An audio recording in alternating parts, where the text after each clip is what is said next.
पाऊस पडल्यानंतर पहिलीच सुरुवात झाली आपल्या शेतात पीक करण्याची। तर आमच्या इथं मुंजाबा महाराज आहेत शेताच्या कडेलाच, तर त्यांना नारळ फोडला, त्यांना गुलाल उदबत्त्या लावून त्यांची पूजा केली आणि आता शेतात सुरुवात केली। कुठलंही काही काम करताना गणपतीची पूजा करायची असते, त्याप्रमाणे आमच्या शेतामध्ये इथं मुंजाबा महाराज आहेत, तर त्यांना आम्ही नारळ बिरळ फोडून करत असतो आणि श्रावण महिन्यात त्यांचे गोपाळ पण घालतो।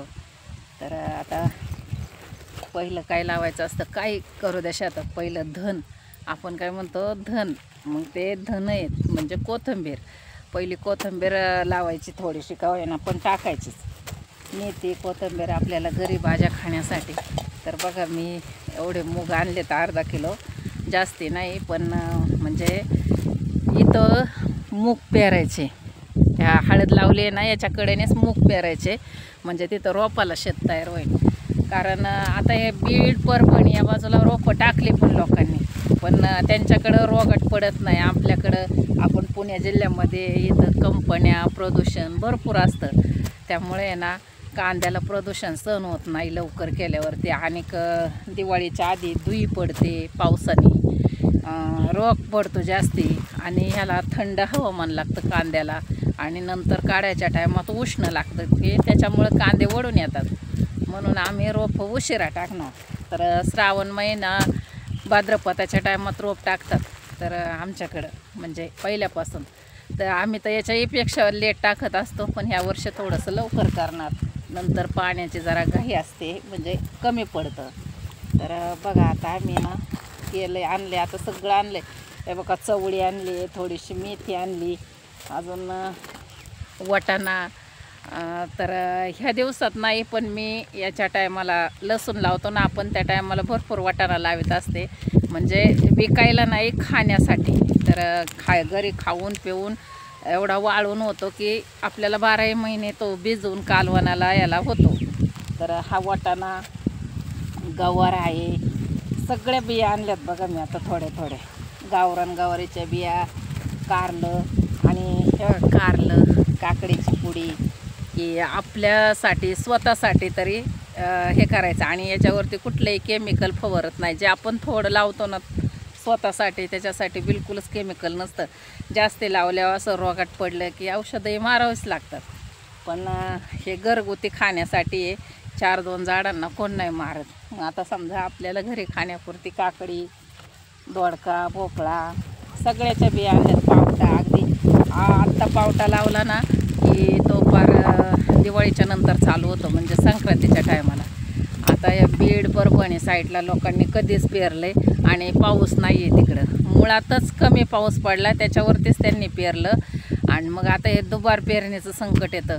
तर मला असं म्हणायचं आहे, कधी तुम्ही निरीक्षण करा, 25 तारखेच्या नंतर, 25 जूनच्या नंतर, ज्याप्रमाणे आपला सूर्य म्हणजे आत्तापर्यंत मोठा आहे, 26 जूनपर्यंत सूर्य हा मोठाच असतो, आणि 25 जूनपर्यंत, 26 जूनपासून ना सूर्य एक म्हणजे ह्यांनी पायरीने खाली येतो, म्हणजे बारीक बारीक दिवस होत चालतो, रात्र मोठी मोठी होत चालते। आता रात्र बारीक आहे आणि दिवस मोठा आहे, मग त्या दिवसापासून पाऊस पडायला सुरुवात होतो। आता बघा तुम्ही नक्षत्र बदलले, आता इथून पुढं पाऊस पडणार जास्ती, म्हणजे या नक्षत्रात असला तर पडणार, पण आम्हाला आधीच भरपूर झाला आहे, आणि आत्ताशी तर कुठं म्हणजे खालून भरपूर ओले, वरून काकरला आधी 2-3 दिवस सुकून दिलं, मग आता काल रोटरले, आता आज पेरणी करायची, तरी पण असं पूर्ण खालीपर्यंत म्हणजे असं नांगर गेलेला नाही आहे, काकराने नाही होत, नांगर घातला ना तरच खालूपर्यंत माती निघते चांगली। आणि प्रत्येक उन्हाळ्यात ना शेत नांगरलं पाहिजे, शेत नांगरलं म्हणजे ती माती उन्हाने तापते चांगली। एक वेळ तुम्ही शेतीला खाद्य नका टाकू, म्हणजे असं आता युरिया सुफला काय आपण टाकतो, त्याच्यापेक्षा त्याला ना ताप देणं खूप महत्त्वाचं असतं उन्हाची।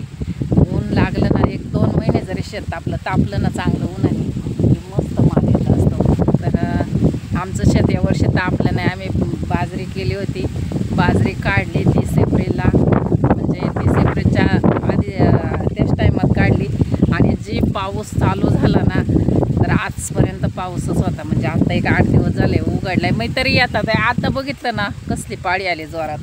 पाऊस हा येतच राहतो. तर कधी पण दुबार पेरण्याचं संकट. आणि हे बी भरण काय स्वस्त नाही हो, लय महाग. तर सोयाबीन आता 90 रुपये किलो आहे आमच्याकडं.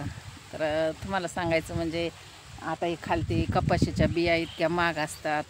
परत तूर असते. आता हे पहा, मी पण तूर आणली, माझी घरचीच आहे आणि मी हीच लावत असते. एकदम छान आहे बघा, विकतचं नाही, दरवर्षी बी नाही बदलायचे, काही नाही. आणि माझी ही तूर इतकी भारी आहे ना, म्हणजे अक्षरशः 100 ते 150 ग्रॅम जर लावली होती गेल्या वर्षी मी, तर मला 30 किलो झाली त्याला.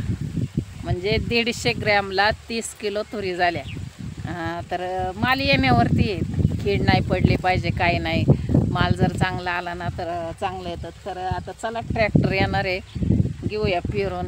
थोडंसं भुईमुगाचं पण बी आणलेत, कारण घरच्या शेंगा सोललेले आहेत. तर जास्ती नाही आमच्या शेतामध्ये आहे ना, भुईमुगाला शेत असं ह्याचं लागतं, मुरमाड लागतं, की जे करून त्याच्यामध्ये शेंग चांगली पोसवल्या जाते. आणि काळ्या रानाला शेंगा येत नाही जास्ती, एकदम कमी येतात, अशा लागत नाही. त्यामुळं आम्ही ना भुईमुग करत नाही. पण आता हे खाण्यासाठी म्हणून 1-2 किलो बी आणलेत मी पेरायला.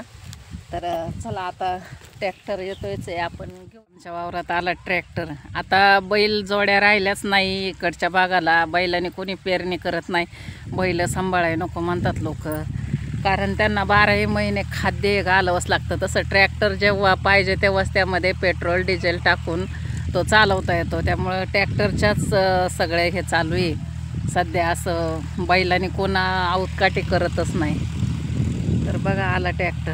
आता यामध्ये पेरायला सुद्धा माणूस लागत नाही. पूर्वीला अशी जोळी करून त्यामध्ये बी धरून ते पेरायला लागत होते. आता पेरणीला डायरेक्ट त्यामध्ये टाकलं की आपोआप पेरल्या जातं.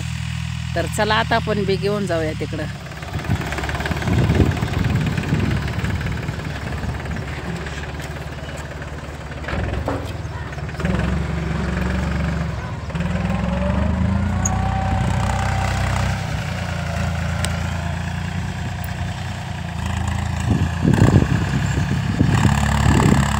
कावळं कशासाठी आलेत माहिती आहे का?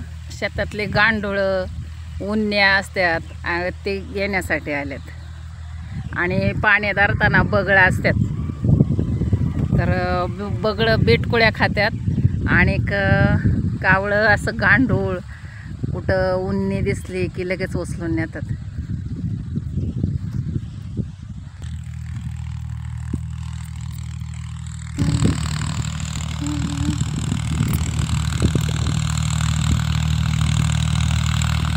कावळ्यांची बघा कसली गडबड चालली पाठीमागे.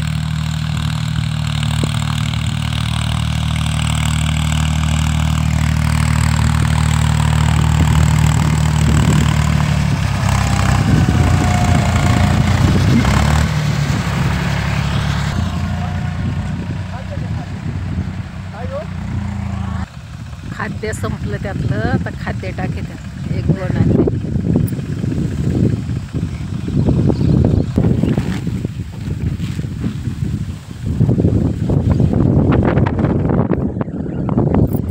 सुगी आले ना की लय लगबग असते शेतामधली. आणि ना एक आनंदाचे दिवस असतात आमच्यासाठी तरी, कारण आमच्या शेतात नवीन पीक तयार होणार असतं ना, त्यामुळे खूप आनंद असतो तो.